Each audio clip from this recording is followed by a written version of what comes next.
नमस्कार दोस्तों, मैं डीपी सिंह आपका डीपी क्लासेस में स्वागत करता हूं। आज करंट के एक टॉपिक को मैंने लिया है जो कि आपके भारतीय राज्य व्यवस्था से संबंधित है। इसमें हमने ग्राम न्यायालय को लिया है। ये फरवरी 2020 में सुप्रीम कोर्ट के संज्ञान में ये आया कि ग्राम न्यायालयों की स्थापना को लेकर अभी बहुत कम इस पर कार्य हुआ है। इसको लेकर के सरकार को इस पर कार्य करने के लिए निर्देश जारी किया उन्होंने। तो आइए जानते हैं ग्राम न्यायालय के बारे में ये क्या है। अक्सर इनके बारे में किताबों में बहुत कम देखने को मिलता है। तो क्या है ग्राम न्यायालय, कैसी होगी इनकी स्थापना और क्या होंगे इनके अधिकार, क्या इनमें इनके अपील की क्या प्रक्रिया है। तो आइए जानते हैं इनके बारे में। ग्राम न्यायालय क्या हैं? वास्तव में जो ग्राम न्यायालय हैं वो ग्राम न्यायालय अधिनियम 2008 के तहत ग्राम न्यायालयों की स्थापना की रूपरेखा प्रस्तुत की गई है। इस व्यवस्था के अंतर्गत राज्यों में ग्राम पंचायत स्तर पर ग्राम न्यायालयों की स्थापना करने के निर्देश दिए गए हैं, जिससे पंचायत स्तर पर दीवानी या फौजदारी, सिविल और क्रिमिनल के सामान्य मामलों में जिसमें अधिकतम सजा का प्रावधान 2 वर्ष है में सुनवाई कर नागरिकों को त्वरित न्याय उपलब्ध कराया जा सके। तो इसमें हमें प्रमुख बात याद क्या रखनी है ग्राम न्यायालय में। एक तो ये राज्य करेगा किस लेवल पे, ग्राम पंचायत स्तर पर। तो इसमें कैसे केसेस सुने जाएंगे ये इम्पॉर्टेंट है याद रखना। एक तो इसमें सिविल भी हो सकता है और क्रिमिनल भी, मतलब सभी प्रकार के मामलों की इसमें सुनवाई की जा सकती है। लेकिन एक बाउंडेशन ये रखा गया है कि ऐसे मामलों में 2 वर्ष से अधिक का कारावास से अधिक नहीं होना चाहिए। तो इनकी प्रमुख बातें, और ये ग्राम न्यायालय की स्थापना किस अधिनियम के तहत की जाएगी? तो ग्राम न्यायालय अधिनियम 2008। इनको आप नोट कर लें क्योंकि ये आपके एग्ज़ाम के पॉइंट ऑफ व्यू से इम्पॉर्टेंट है। और दोस्तों ये करंट का टॉपिक है। मैं कोशिश करूँगा कि आपके लिए ऐसे ऐसे छोटे छोटे जो करंट टॉपिक्स हैं जो हमारे सब्जेक्ट से रिलेटेड हैं मैं उनको भी लेकर के आऊँगा। उम्मीद करता हूँ आपके लिए उपयोगी होंगे। आइए देखते हैं आगे कि ग्राम न्यायालय की पृष्ठभूमि क्या है, क्या रही इनकी विकास की प्रक्रिया। तो आपने अगर देखा हो तो हमने राज्य के नीति निदेशक तत्वों का जो लेक्चर है भाग 4 में, उसमें अनुच्छेद 39A में ये आपको बताया है कि इसके तहत राज्य निःशुल्क विधिक सहायता उपलब्ध कराएगा, अर्थात न्याय व्यवस्था को सुदृढ़ करेगा जो कि सबके लिए उपलब्ध हो और निःशुल्क हो।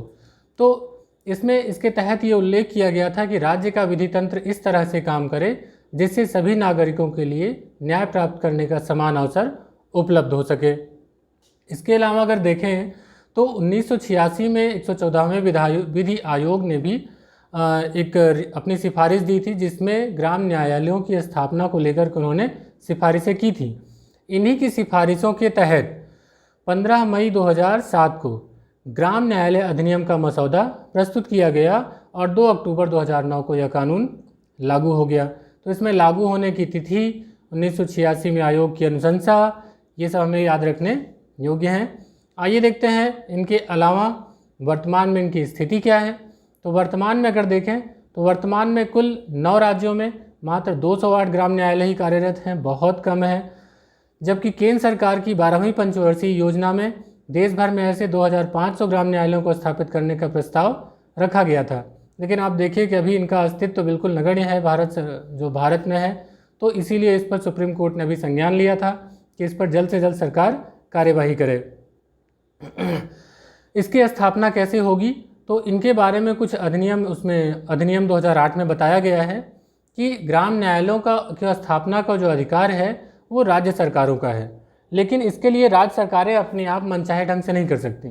राज्य सरकारें इसके लिए उच्च न्यायालय से परामर्श करके और एक अधिसूचना जारी करके ग्राम न्यायालयों की स्थापना कर सकती हैं। तो इसके तहत जो दिया गया है कि अधिनियम के अनुसार राज्य सरकारें इस संबंध में उच्च न्यायालय से परामर्श के पश्चात अधिसूचना जारी कर ग्राम न्यायालयों की स्थापना कर सकेंगी।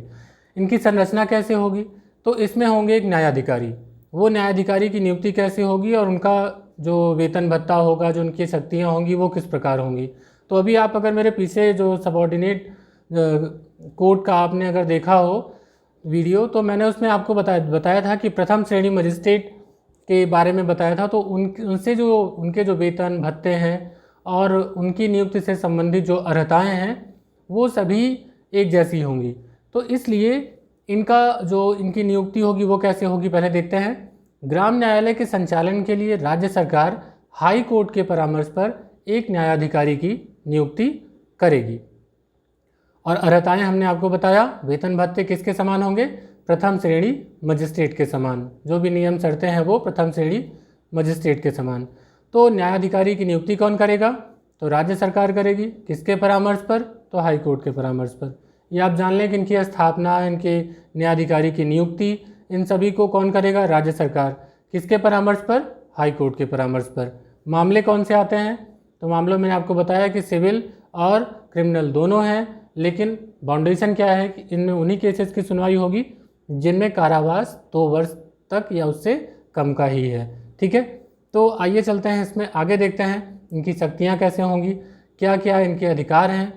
तो ग्राम न्यायालयों में उन्हीं मामलों की सुनवाई की जाएगी जिनमें अधिकतम सज़ा 2 वर्ष का कारावास जुर्माने के साथ या जुर्माने के बगैर हो या इससे कम हो, अपराध क्षमा योग्य हो। मतलब ऐसा नहीं कि अक्षम्य अपराध हो तो इसकी सुनवाई हो, इसमें नहीं, तो वो जुर्माने के साथ हो। हमने 2 वर्ष का बताया, वो एक बाउंडेशन है, वो इसमें होगा।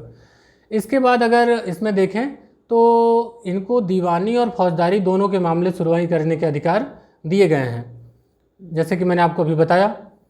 इसमें जो इनको अधिकार दिए गए हैं किन मामलों की सुनवाई करना है, जो 2 वर्ष के कारावास का बाउंडेशन है, अगर केंद्र या राज्य चाहें, राज्य सरकारें, तो इनमें परिवर्तन या संशोधन कर सकती हैं। वो यथास्थान जैसी परिस्थिति आएगी वैसे उसमें उनको चेंजेस लाए जा सकते हैं। अगर बाउंडेशन की बात की जाए तो कोड ऑफ सिविल प्रोसीजर और इंडियन एविडेंस एक्ट जो 1872 का है वो इन पर बाध्य नहीं होंगे। ये एक लीगल पॉइंट है, तो अभी हम लोग इसको यहाँ डिस्कस नहीं करते हैं। आगे ग्राम न्यायालय की जो शक्तियाँ होंगी, इनमें अगर देखा जाए तो प्राकृतिक न्याय का जो सिद्धांत का है, प्राकृतिक न्याय के सिद्धांतों का अनुसरण वो करेंगे। इसके साथ ही संक्षिप्त प्रक्रिया भी अपनाएंगे। तो समरी प्रोसीजर और प्रिंसिपल ऑफ नेचुरल जस्टिस का अनुसरण ये करेंगे। अगर आपसी समझौतों से दीवानी मामले हो जाएं और प्ली बार्गेनिंग के जरिए फौजदारी मामलों का निपटान हो सके तो इन पर समझौते किए जा सकते हैं, ये न्यायालय करा सकते हैं।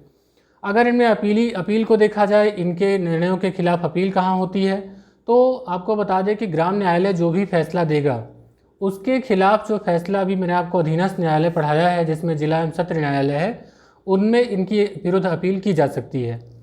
आपको कल मैंने ये भी बताया कि जो सिविल मामले होते हैं वो जिला जज के सामने अर्थात जिला न्यायालय में जाते हैं, तो दीवानी मामले डिस्ट्रिक्ट कोर्ट में उनको चुनौती दी जा सकेगी।